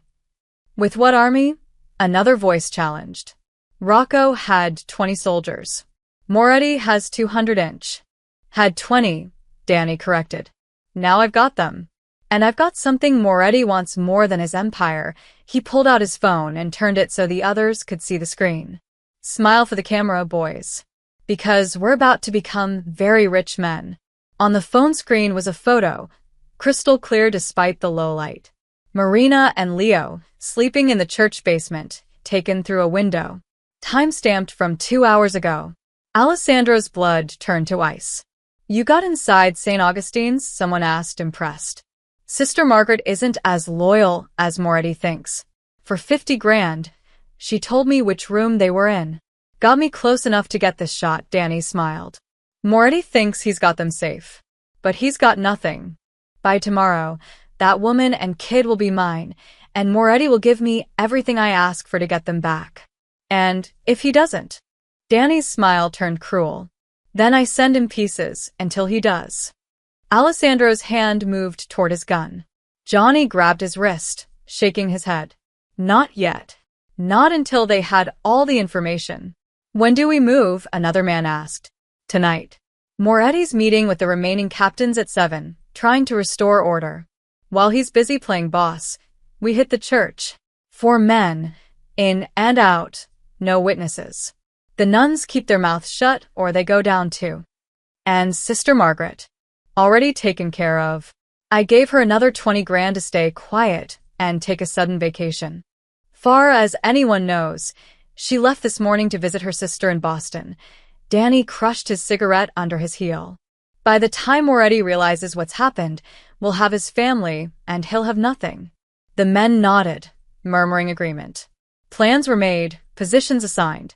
Alessandro memorized every face, every name, every detail. When the meeting finally broke up and the men dispersed, Alessandro and Johnny remained on the container, watching the sun bleed red over the harbor. Sister Margaret betrayed you, Johnny said quietly. I can't believe it. Neither can I. Alessandro's voice was hollow. He trusted the old nun, had believed that sacred ground meant something. Another miscalculation in a growing list. We need to move Marina and Leo. Now. Where? Everywhere we take them, someone finds out. You've got leaks in every operation. Then I stop operating. Alessandro stood, his decision made. Call Vincent and Marcus. Tell them I'm liquidating assets. Everything. The docks, the gambling halls, the construction fronts, all of it. I want cash and I want it by tonight. Boss, you're talking about dismantling the entire empire. Your father built this. Your grandfather before him. And it's got my family hunted, shot at, and traumatized. Alessandro jumped down from the container, landing hard on the concrete. What good is an empire if everyone I love is dead? So, what's the plan? You run? You walk away? No, Alessandro's eyes were cold, calculating. I burn it down. Make it so toxic, so dangerous, that no one wants what's left. Then I salt the earth, so nothing grows back. Johnny stared at him. You're going to destroy your own organization. I'm going to destroy Rocco's organization. The empire he infected, the soldiers he corrupted. I'm taking every piece he touched and grinding it to dust. Alessandro started walking toward their car. Marina was right. This world poisons everything. I won't let it poison my son. They drove in silence back to St. Augustine's. Alessandro's mind was already working through the logistics. He had 8 million in offshore accounts.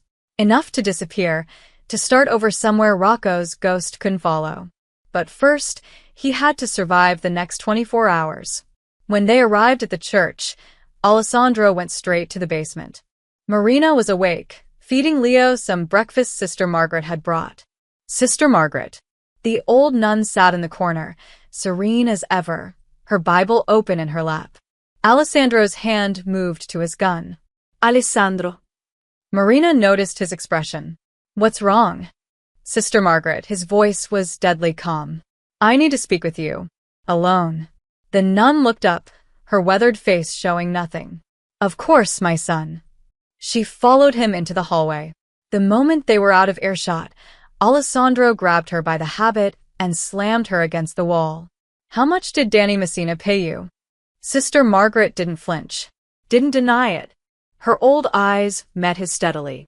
70,000. 20 to tell him where they were. 50 to disappear. The confirmation was somehow worse than the betrayal. Why? Because this church is falling apart, Alessandro. The roof leaks, the foundation is cracking, and the diocese won't give us money for repairs because we're in your neighborhood. Your poisonous neighborhood that drives good people away. Her voice was calm, matter of fact. 70,000 would fix everything, would let us continue helping people for another 10 years. So you sold out a woman and child. I sold out the wife of a criminal and the son of a monster. Sister Margaret's eyes hardened. You come here asking for sanctuary, asking for God's protection, but you bring hell with you. Those men at the monastery? Dead because of you. The violence in our streets? Your fault. This church has been bleeding for years trying to clean up your messes.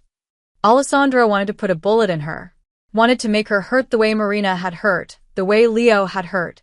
But she was an old woman, a nun, someone he trusted, someone who'd seen him as nothing but a monster.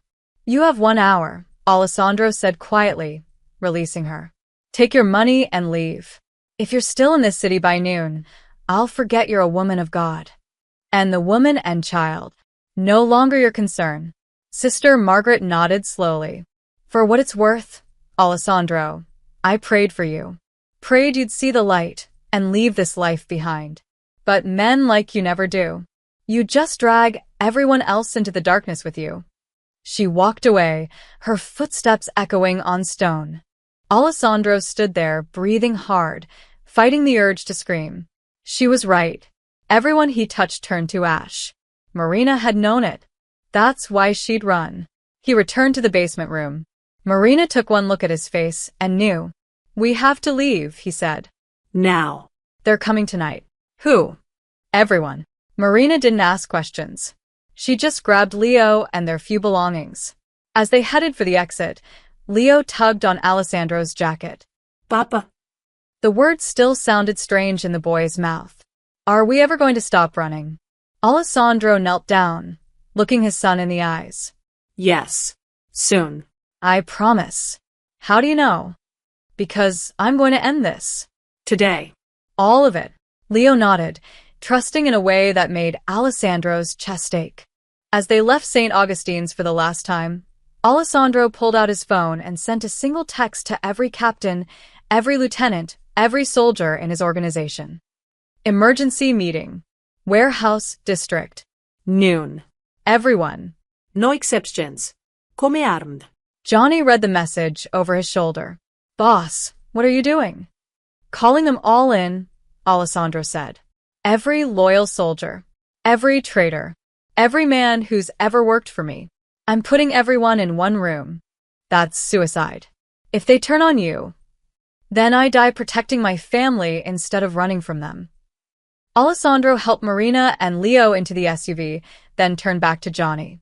If this goes wrong, Alessandro said quietly, get them out. Take them to the airport. Use the emergency funds. Make sure they disappear. And you? Alessandro smiled grimly. I'll be buying them time. As they drove through the city toward an uncertain future, Alessandro made a promise to himself. By sunset, either his empire would be secure enough to protect his family, or it would be destroyed so completely that no one would want what remained. There was no middle ground. Not anymore. The abandoned train yard was a graveyard of steel and broken dreams. Rusted locomotives sat on tracks that led nowhere, their windows shattered, their paint peeling like dead skin. Alessandro chose this place deliberately, neutral ground, away from his territory or anyone else's. A place where secrets could be buried. He'd sent the meeting location only to his inner circle, Vincent, Marcus, Johnny, Tony Barone, and 3 other captains he still believed were loyal. But he'd sent a different message to Danny Messina, a private one. I know what you're planning. Meet me first. Train yard. 10 a.m. Come alone, and we can make a deal. Now Alessandro stood between 2 rusted boxcars, waiting. Marina and Leo were hidden in a warehouse 3 miles away with Johnny's most trusted men. Safe. For now. A black Mercedes pulled into the yard right on time. Danny Messina stepped out, flanked by 2 bodyguards despite Alessandro's instructions. The man was 40, thick-necked and scarred, with eyes that had seen too much violence to fear more. Moretti, Danny walked forward, his guards trailing. Alone? That's either brave or stupid. I'm neither, Alessandro gestured to the shadows. Vincent and Marcus emerged from between the trains, weapons visible. But I am willing to talk. Danny's jaw tightened. Your message said a deal. It did. Alessandro pulled out a briefcase, the old-fashioned kind, metal and heavy. He set it on the hood of an abandoned truck. This contains $2 million. Cash. It's yours if you tell me everything Rocco told you, everything he planned, and the names of every man still loyal to his vision. Danny's eyes flicked to the briefcase, then back to Alessandro. $2 million to betray my crew? You think I'm cheap. I think you're smart. Rocco's dead. His dream of taking over is dead. You can either go down with that corpse, or you can take the money and walk away. Start fresh somewhere else. Or I could kill you right now and take everything you've got. You could try. Alessandro's voice was cold. But you came here with 2 men. I've got 20 surrounding this yard. You wouldn't make it to your car. It was a bluff. Alessandro only had Vincent, Marcus, and 2 others. But Danny didn't know that. Why not just kill me? Danny asked. You've been executing Rocco's people all week. Why am I special? Because you're predictable. You want money and power, and you'll do whatever it takes to get it. That makes you useful. Alessandro opened the briefcase, showing stacks of $100 bills. Rocco promised you power through chaos. I'm offering you wealth through cooperation. Take the money. Tell me what I need to know. Disappear. Danny stared at the cash, his jaw working. Alessandro could see the calculation happening behind his eyes, weighing risks, measuring odds. 3 million, Danny said finally. And I want it offshore, untraceable. Done. Danny blinked, surprised it was that easy. Just like that. Just like that. I don't care about the money, Danny. I care about my family. You tell me who's coming after them. I make you rich. Simple transaction. Danny studied Alessandro for a long moment. Then he laughed, a harsh sound. Rocco was right about you. You went soft. The old Moretti would have put a bullet in my head and burned down my house to get information. Now you're negotiating like a businessman. The old Moretti didn't have a son. Yeah, about that kid. Danny's smile turned cruel. Cute boy. Looks just like you. Be a shame if something happened to him. Alessandro's hand moved to his gun. Vincent and Marcus both raised their weapons. Danny held up his hands. Easy. Just making a point. You're vulnerable now, Moretti. Everyone can see it. That woman, that kid, they're not your strength. They're your weakness.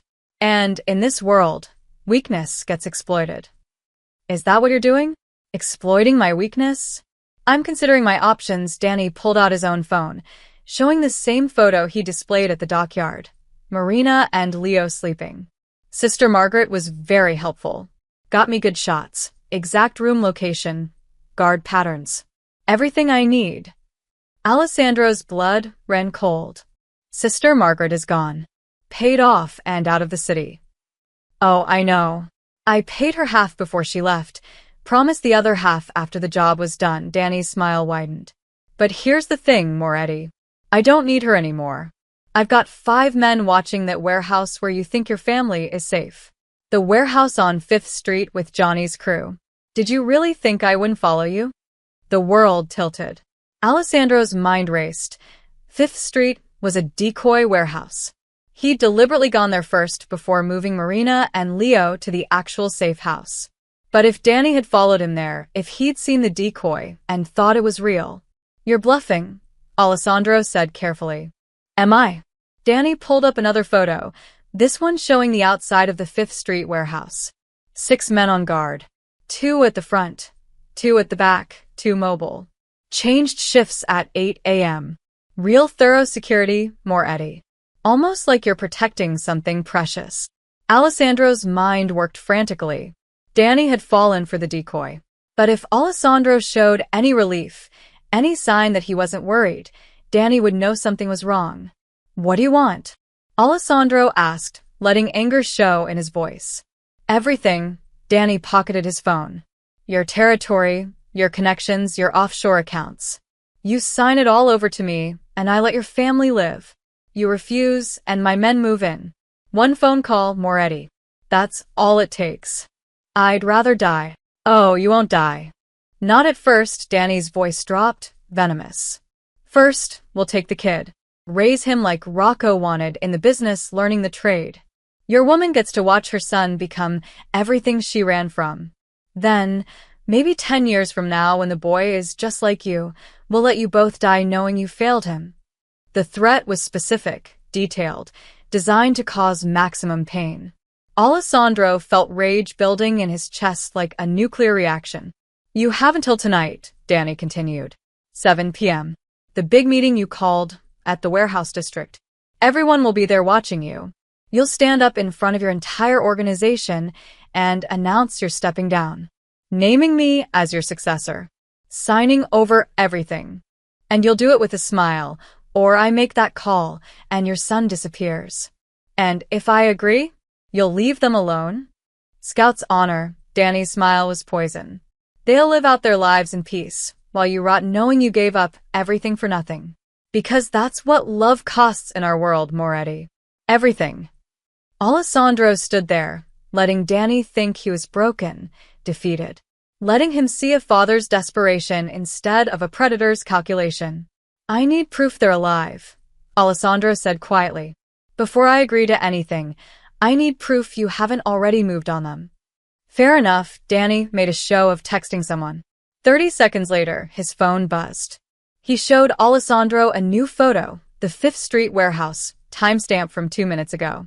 Fresh enough for you. I need until tonight. To set things up properly, make it look legitimate. You've got until 7 p.m. Not a second longer. Danny backed toward his car, his guards covering his retreat. Oh, and Moretti? Don't try anything heroic. I've got men watching you, watching the warehouse, watching everyone you care about. You're in a cage now. Only question is whether you're smart enough to see it. The Mercedes pulled away, leaving dust and exhaust fumes. Vincent appeared at Alessandro's side. Boss, we could have taken him. No, Alessandro's voice was steady now, cold and calculating. He had to believe he won. Had to think I'm broken and desperate. Aren't you? I'm whatever I need to be to keep my family safe. Alessandro pulled out his phone and called Johnny. Danny took the bait. He thinks Marina and Leo are at the 5th Street location. What about the meeting tonight? Johnny asked. Happens exactly as planned. Every captain, every soldier, everyone in one place. Danny's going to show up thinking he's taking over. Alessandro smiled, and it was not a pleasant expression. He's going to get a different kind of coronation. Boss, if this goes wrong. It won't. Because Danny made one critical mistake. What's that? He thought I was negotiating. Alessandro watched the dust from Danny's car settle. I wasn't negotiating. I was recording. He pulled a small device from his pocket, a digital recorder, running throughout the entire conversation. Danny's threats, his plans, his admission about Sister Margaret, all of it captured in crystal clarity. "Send this to every captain," Alessandro ordered. "Make sure they all hear it before the meeting. Let them know what Danny really thinks about loyalty, about the organization, about all of them. Let them hear him threaten to kidnap a child. And then we let them decide who they want to follow. A man who makes deals or a man who targets children." As Alessandro walked back to his car, he felt something shift inside him. The old Alessandro would have killed Danny in that train yard, consequences be damned. But the new Alessandro, the father, the husband, had learned patience. Sometimes the best revenge wasn't quick. Sometimes it was public. The Golden Casino sat on neutral territory, a gaudy palace of vice owned collectively by all the major families as a meeting place where blood couldn't be spilled without consequences. Its conference room had witnessed 50 years of deals, betrayals, and uneasy truces. Tonight, it would witness a reckoning. Alessandro arrived at 6:30, early enough to control the space. The room was vast, with a long mahogany table that could seat 30. Crystal chandeliers cast fractured light across oil paintings of old mob bosses, men who'd built empires and died violent deaths. Vincent and Marcus had arrived first, securing the exits. Johnny stood by Alessandro's side, his hand never far from his weapon. One by one, the captains filtered in, men who controlled different pieces of the organization, each one watching the others with suspicious eyes. Tony Barone entered with his usual gravity, taking his seat without a word. The old consigliera's face was unreadable, but Alessandro had sent him the recording hours ago. If Tony was here, it meant something. By 7 p.m., 23 men sat around the table. Leaders. Soldiers. The backbone of the Moretti Empire. Danny Messina arrived last, flanked by his 2 bodyguards, wearing a suit that cost more than most men earned in a year. He smiled at Alessandro like they were old friends. "Moretti, glad you came to your senses." Alessandro didn't respond. He stood at the head of the table, hands flat on the mahogany, and waited until every eye was on him. "Gentlemen," Alessandro began, his voice carrying through the room. 2 weeks ago, we lost $4 million in a failed arms deal. Since then, we've lost territory, soldiers, and trust. This organization has been bleeding from a wound we couldn't see. Murmurs around the table. Danny leaned back in his chair, confident. "Tonight, I'm going to show you that wound. Johnny, if you please." Johnny pressed a button on a remote. Hidden speakers throughout the room crackled to life, and Danny's voice filled the space. "I've got 5 men watching that warehouse where you think your family is safe. 1 phone call, Moretti. That's all it takes." Danny's smile vanished. He sat up straight, his eyes darting to the speakers. "First, we'll take the kid. Raise him like Rocco wanted in the business, learning the trade. Your woman gets to watch her son become everything she ran from." The room had gone dead silent. Every captain was listening now, faces hardening with each word. "You'll stand up in front of your entire organization and announce you're stepping down, naming me as your successor." Alessandro let the recording play to its end. When Danny's final threat about the cage finished echoing through the room, Alessandro spoke. "This conversation happened this morning. Danny Messina threatened to kidnap my 6-year-old son, to raise him as a weapon against me, to extort control of this organization through terror and violence against a child." That's taken out of context. Danny shot to his feet. "You don't understand." "I understand perfectly." Tony Barone's voice cut through Danny's protests like a blade. The old consigliere stood, his weathered face twisted with disgust. "You broke the oldest rule. Children are off limits. Always. No exceptions." "Rocco's plan." "Rocco was a traitor and a thief," Vincent snarled. "We proved that. And you were his lapdog."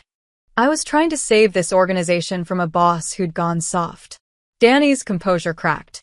"Look at him. Moretti's been compromised by a woman and a bastard kid. He's weak.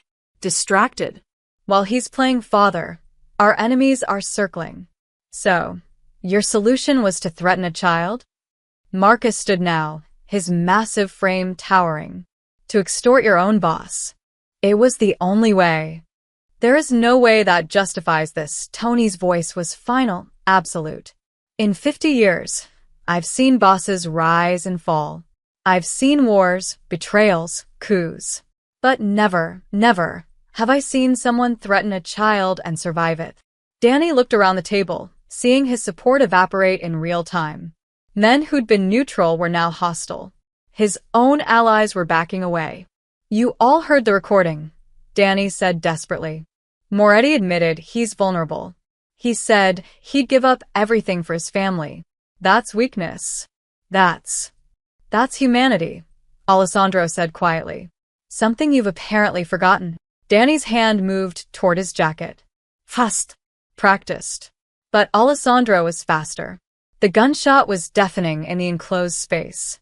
Danny jerked backward, a red bloom spreading across his chest. His eyes went wide with shock as he collapsed into his chair, then slid to the floor. His bodyguards drew their weapons. 10 guns answered, all pointed at them. They froze, then slowly lowered their weapons and stepped back. Alessandro stood over Danny's body, smoke still rising from his pistol. Anyone else want to threaten my family? Silence. Anyone else think I'm too weak to lead? More silence. Tony walked to Alessandro's side and placed a hand on his shoulder. You've proven your point. But Alessandro, this can't happen again. The casino is neutral ground. You've broken sacred rules. Then charge me, Alessandro said, not looking away from the captains. Fine me, sanction me, whatever the council demands. I'll pay it. But everyone in this room needs to understand. My family is untouchable. Anyone who forgets that ends up like Danny. Vincent spoke up. What about Danny's crew? The men at the docks this morning? I have their names. Alessandro pulled out a list. 23 men total. They're being rounded up as we speak. They'll be given one chance. Swear loyalty to this organization and live, or take severance pay and leave the city forever. Anyone who refuses both options gets buried with Danny. And the woman? Marcus asked carefully. Your ex-wife. What happens to her? Alessandro finally turned from the body. She's not my ex-wife. The divorce was coerced, obtained through fraud and threats. As far as I'm concerned, Marina Moretti is still my wife, and Leo Moretti is my legitimate heir. They're under the protection of this family. Full stop. Tony nodded slowly. The council will want to meet them. Verify the boy's bloodline. It's tradition. They can meet Marina. In a safe, public place, with no weapons and no threats. The boy stays out of this world until he's old enough to choose for himself. That's not how succession works. That's how it works now. Alessandro's voice carried steel. I'm changing the rules, Tony. Children get to be children. They don't get inducted, don't get trained, don't get exposed to this life until they're adults who can consent to it. If that costs me the empire, so be it. The captains exchanged glances. This was unprecedented, revolutionary. But Alessandro was offering something none of them had ever had, a chance to protect their own children from the cycle of violence. I'll support it, Vincent said finally. My daughter is 14. I'd like her to reach 20-inch. Seconded, Marcus added. My son keeps asking about the business. I keep telling him no. Would be nice if that no actually meant something. One by one, the captains nodded agreement. Even Tony, traditional to his bones, saw the wisdom in it. Then it's settled, Alessandro said. New rule, effective immediately. The council will draft the formal language, but the principle stands. Children are completely off limits until age 18. Any violation results in immediate death. No trial, no appeal. And what about Danny's threat about the warehouse? Someone asked. His men watching her family? Alessandro smiled coldly. Already handled. Johnny. The 5th Street warehouse was empty, Johnny reported. Just decoys moving around. When Danny's men moved in 30 minutes ago, they walked into an ambush. All 5 arrested by federal agents we've had on payroll. They're facing 20 years minimum for attempting to kidnap a federal witness. A federal witness? Tony's eyebrows rose. I made a deal, Alessandro admitted. Marina testifies about Rocco's threats and actions over the past 7 years. In exchange, she gets full immunity and protection. The feds get to dismantle Rocco's entire network, all the corrupt businesses he built, all the officials he bought. It was dead weight anyway, poisoned by his betrayal. You're giving the feds access to our operations? Vincent looked alarmed. To Rocco's operations. The parts he controlled, the pieces he corrupted. I'm cutting out the cancer before it spreads. Alessandro met each captain's eyes. We're going legitimate. Slowly, carefully, but starting now. The drugs, the guns, the really dirty business. We're out. We keep the gambling, the construction, the unions. Things that exist in gray areas but won't get our children killed. The room erupted in arguments. Some captains supported the move, seeing profit in legitimacy. Others protested, claiming Alessandro was destroying everything their fathers built. Alessandro let them argue for 5 minutes, then fired his gun into the ceiling. I'm not asking permission, he said into the shocked silence. I'm telling you how it's going to be. You can adapt, or you can leave with severance. But the Moretti family is changing, starting tonight. Tony studied Alessandro for a long moment, then slowly began to clap. Your grandfather would be proud. He always said this life was temporary, that real power came from building something that lasted. Will the other families accept this? Marcus asked. We'll look weak. We'll look smart, Alessandro countered. The feds are tightening their grip every year. The old ways are dying. We adapt now, or we go extinct. As the meeting continued into the night, Alessandro felt his phone buzz. A text from the secure line he'd given Marina. We're safe. Leo is asking about you. Come home soon. Home. The word felt foreign and perfect at the same time. Alessandro looked at the body on the floor, at the blood pooling on expensive carpet, at the men who'd followed him into hell and back. One last thing, he said. Danny's body gets a proper burial. His family gets his legitimate assets. We're not monsters. We're just done pretending this life doesn't have consequences. As the captains filed out, Tony approached Alessandro privately. You're gambling everything on this, the old consigliere said. Family, empire, your own life. I know. And you think it'll work? Alessandro thought of Leo's small hand in his, of Marina's tired smile, of the possibility of a life that wasn't soaked in blood. It has to, he said simply. Because for the first time in his violent life, Alessandro Moretti had something worth living for. And that changed everything. The docks at sunrise looked almost peaceful. Golden light painted the water, making the harbor shimmer like something from a postcard. Alessandro stood at the edge of Pier 27, watching the cargo ships drift past, their horns echoing across the empty sky. He'd been here since 4 a.m., unable to sleep. Behind him, a car door closed softly. He didn't turn around. You're early, Marina said. Couldn't wait any longer. She walked to his side, keeping a careful distance between them. In the 5 days since the casino meeting, they'd barely spoken beyond logistics. Where to hide, what to tell the feds, how to keep Leo safe. But nothing personal. Nothing real. Where is he? Alessandro asked. In the car with Johnny. Sleeping, Marina pulled her jacket tighter against the morning chill. He's exhausted. The nightmares have been bad. Alessandro's jaw tightened. Is he talking about it? Some. He drew a picture yesterday. Of the shooting. Of you carrying him away from the bullets, she paused. He said you looked like a superhero. I'm not a hero, Marina. I know what you are, her voice was soft, not accusatory. But to him, you're his father. The man who saved him. That's all he sees. Alessandro finally turned to look at her. In the dawn light, Marina looked different than the broken woman he'd found on the street corner. The bruises had faded. She'd gained a little weight.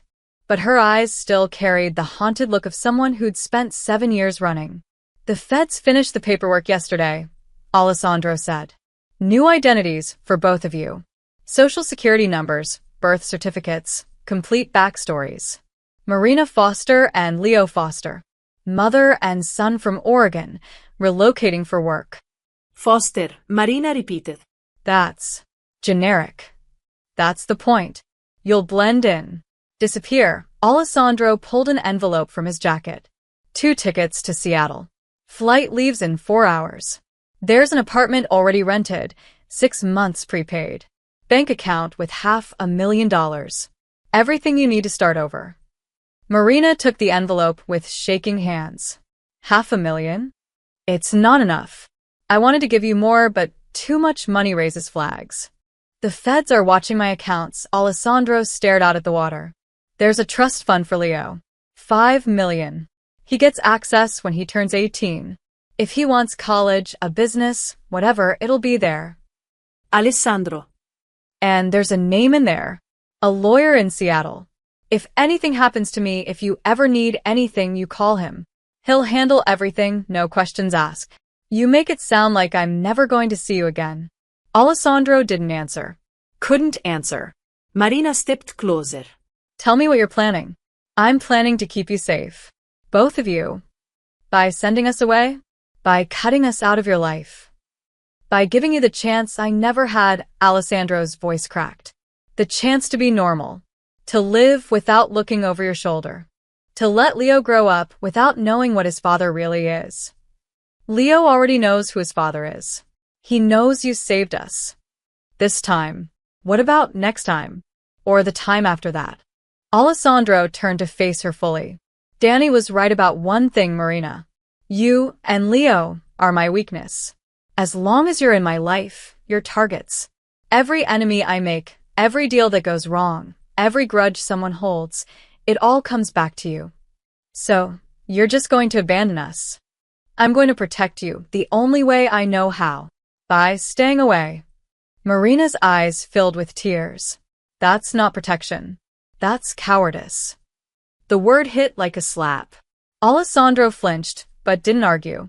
7 years ago, Rocco convinced me that leaving you was the only way to save our son. Marina continued, her voice rising. That distance equaled safety. I believed him, and it was the worst mistake of my life. We didn't stay safe, we just stayed alone. Scared and running, and barely surviving. That's because Rocco was hunting you. This is different. How? How is this different? Marina grabbed his jacket. You're still choosing fear over family. You're still convinced that love is weakness instead of strength. Love is weakness in my world. Then change your world. Marina shook him, tears streaming down her face. You've already started. The new rules, going legitimate, cutting out the violence. You're building something better. But you're doing it alone when you could. When I could what? Bring you back into my life? Watch Leo grow up surrounded by criminals? Wait for the day someone gets through my defenses and kills you both to hurt me. Alessandro pulled away from her. I've seen what happens to mob families, Marina. I've seen the wives who can't leave their houses without bodyguards. The children who get kidnapped, ransomed, murdered. I won't do that to you. I won't do that to him. So, instead you'll do nothing? Be nothing to your son except a ghost who sends money. If that keeps him alive, yes. Marina stared at him, and Alessandro saw the exact moment her heart broke. Not from fear or pain, but from disappointment. You know what the saddest part is? She whispered. Leo asked me this morning if you were coming with us. He wanted to know if we'd be a family. And I lied to him. I said I didn't know, because I couldn't bear to tell him the truth. What truth? That his father is so consumed by his own demons that he can't see the miracle right in front of him. A second chance. A family that loves him. A life that could mean something more than blood and money. Behind them, a car door opened. Small footsteps on concrete. Alessandro turned to see Leo walking toward them, still groggy from sleep, Johnny trailing behind, looking apologetic. He woke up, Johnny explained. Insisted on seeing you. Leo stopped a few feet away, his dark eyes, Alessandro's eyes, studying his father with that unsettling wisdom children sometimes possess. Are you coming with us, Papa? The question hung in the morning air like smoke. Alessandro knelt down, bringing himself to Leo's level. He wanted to say yes. Wanted to grab them both and run, leave everything behind, become someone new. Someone clean. Someone worthy of the word father. But he'd built an empire on violence.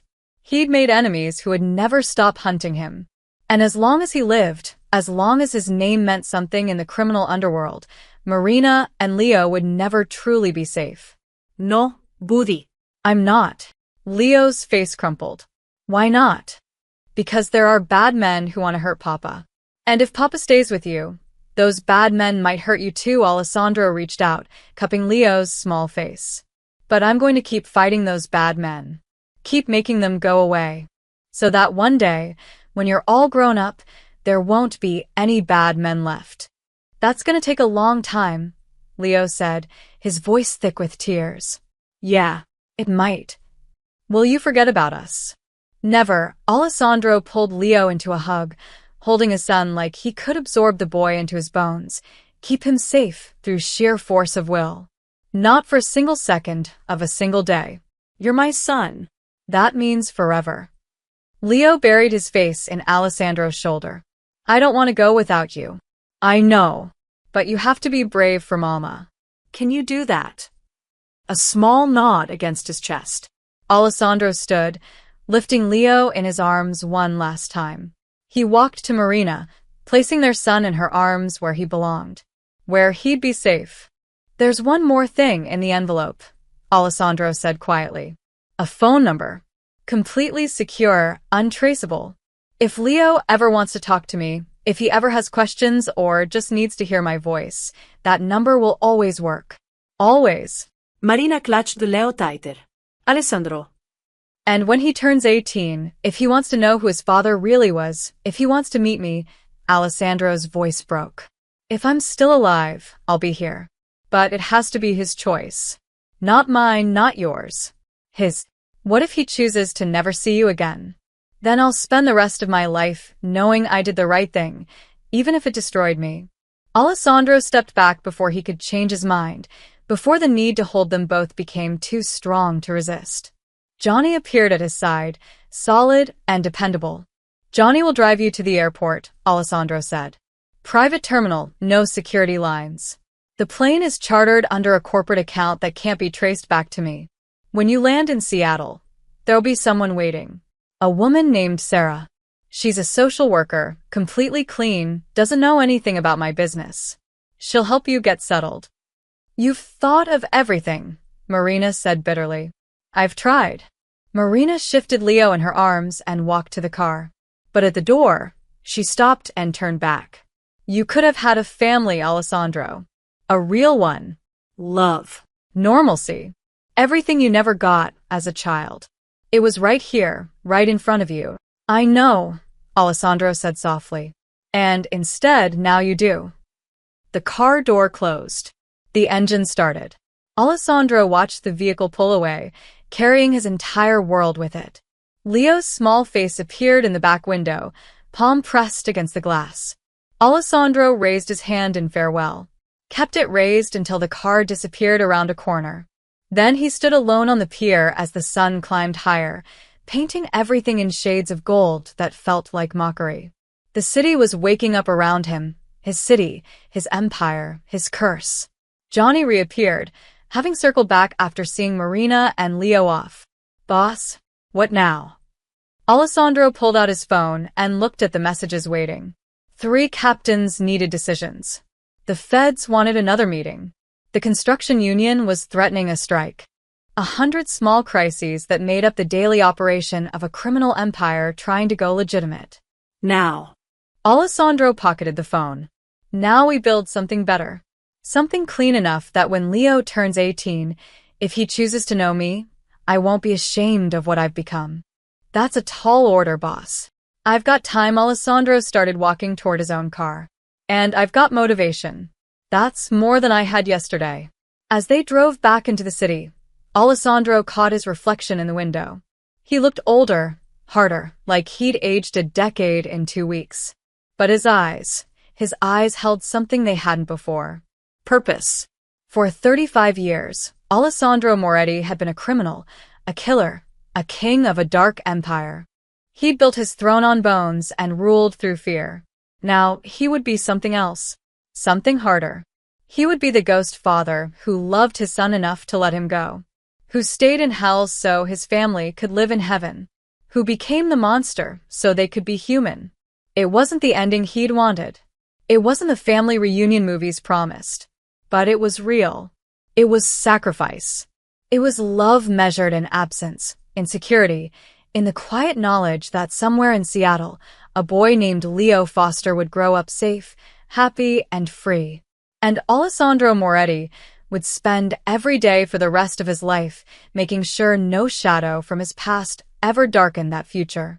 The car merged into traffic. The city swallowed them whole. And somewhere in the distance, a plane took off, carrying 2 passengers toward a new life they'd never dreamed possible. The ghost father watched from the ground, invisible and vigilant. Forever. The end.